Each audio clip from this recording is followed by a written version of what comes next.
বাংলাদেশের অর্থনীতিতে নারীদের বড় একটা অংশ গার্মেন্টস সেক্টর বা বাসাবাড়িতে বুয়ার কাজ করে থাকে, কিন্তু এই প্রথাগত পেশাগুলোতে দীর্ঘ কর্মঘণ্টা, কম মজুরি এবং ব্যক্তিগত স্বাধীনতার অভাব স্পষ্ট। এই বৃত্ত ভাঙতে অটোরিকশা বা ইজি বাইক চালানো হইতে পারে একটি কার্যকরী বিকল্প। ঢাকা শহরে একজন নারী গার্মেন্টস শ্রমিকের মাসিক আয় কত হইতে পারে? বড় জোর 10 থেকে 15,000 টাকা, তা আবার ওভারটাইম সহ।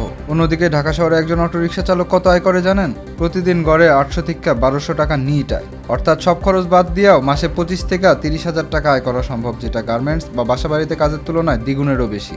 তাছাড়া এখানে মাস শেষে বেতনের জন্য অপেক্ষা করতে হয় না, মালিক পক্ষের কাছে ধর্ণাও দিতে হয় না।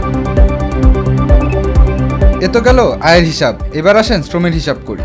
গার্মেন্টস শ্রমিকদের দিনে 10 থেকে 12 ঘন্টা কারখানায় কাটাইতে হয়, যা অনেক সময় পারিবারিক জীবনে চাপ সৃষ্টি করে। কিন্তু অটোরিকশা চালানোর নির্দিষ্ট কোনো শিফট নাই। একজন নারী চাইলে সকালে সন্তানদের স্কুলে দিয়া বা ঘরের কাজ ছাইরা কয়েক ঘন্টা রিক্সা চালায় আবার ঘরে ফিরে আসতে পারে। ক্লান্ত লাগলে বা অসুস্থ ফিল করলে যে কেউ কাজ সাময়িক বন্ধ রাখতে পারে। এটা গার্মেন্টস বা কারখানায় সম্ভব না।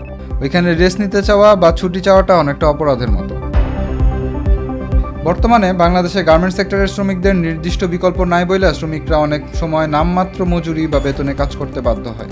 নারীদের সামনে অটোরিকশার মতো বিকল্প আয়ের উৎস থাকলে গার্মেন্টস মালিকরা শ্রমিকদের কদর করতে বাধ্য হবে। এটা পরোক্ষ শ্রমবাজারে শ্রমিকের দর কষাকষির ক্ষমতা অর্থাৎ বার্গেনিং পাওয়ার বাড়ায় দেবে। ঢাকার 2টা অটোরিকশা সংগঠনের নেতাদের হিসেবে রাজধানীর 50টা থানার আওতায় এখন প্রায় 5 লাখ ব্যাটারি চালিত রিক্সা চলতেছে। গিনিস ওয়ার্ল্ড রেকর্ডস 2014 সালেই ঢাকার এই রিক্সার শহর হিসেবে স্বীকৃতি দেয়। এই শহরের সাথে রিক্সার সম্পর্ক বোঝাইতে সংস্থাটা তাদের ওয়েবসাইটে লিখছে most cycle rickshaws in one city, অর্থাৎ এক শহরে সবচাইতে বেশি সাইকেল রিক্সা আছে ঢাকাতেই।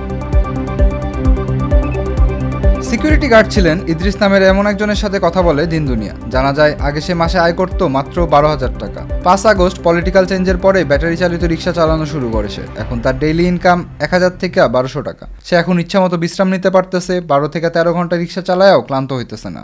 এত বিপুল পরিমাণ রিক্সা থাকা সত্ত্বেও আয় যখন কমতেছে না, তার মানে হইল ঢাকা শহর এখনো বিপুল পরিমাণ রিক্সাওয়ালারে ধারণ করতে পারে। আর এই জায়গাতেই গার্মেন্টস শ্রমিক হিসেবে কাজ করা নারীদের জন্য তৈরি হয়েছে একটা সম্ভাবনা।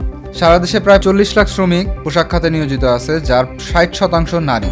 সেই হিসেবে দেশে নারী পোশাক শ্রমিকের সংখ্যা প্রায় 24 লক্ষাধিক। এই 24 লক্ষ নারীর একটা বিশাল অংশ যদি সারা দেশের অটোরিকশা চালানোর পেশায় ছড়ায় পড়ে, তাহলে গার্মেন্টস সেক্টরে স্বাভাবিকভাবেই তাদের শূন্যতা তৈরি হবে এবং ডিমান্ড বাড়বে। ঢাকায় বর্তমানে নারী স্কুটি চালক বা রাইড শেয়ারিং চালকদের সংখ্যা বাড়তেছে। নিম্নবিত্ত নারীরাও যদি এই পেশায় চলে আসে, তাহলে সব মিলায় নারীদেরই আত্মবিশ্বাস বাড়বে। মেকানিক্যাল কাজ শেখা এবং রাস্তাঘাট সম্পর্কে জানার জন্য নারীদের আরও দক্ষ করে তুলবে। নারী চালকদের সংখ্যা বাড়লে নারী যাত্রীদের যাতায়াতও আরও নিরাপদ ও সহজ হবে। অবশ্যই ঢাকা শহরের রাস্তায় অটোরিকশা চালানো অত সোজা কাজ না। এর পেছনে কিছু বাস্তব বাধাও আছে। লাইসেন্স ও আইনি জটিলতার পাশাপাশি মূল সড়কে ব্যাটারি চালিত রিক্সা চলাচলের বিধিনিষেধ আছে।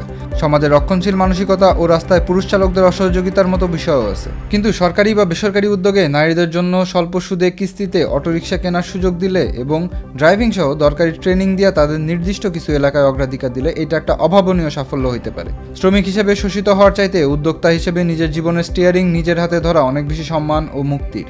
ঢাকার নারীরা যদি রাস্তায় নামে, তাইলে তা কেবল তাদের পরিবারের ভাগ্যই বদলাবে না, বরং শহরের গণপরিবহন ব্যবস্থায় এক নতুন অধ্যায় সূচনা করবে।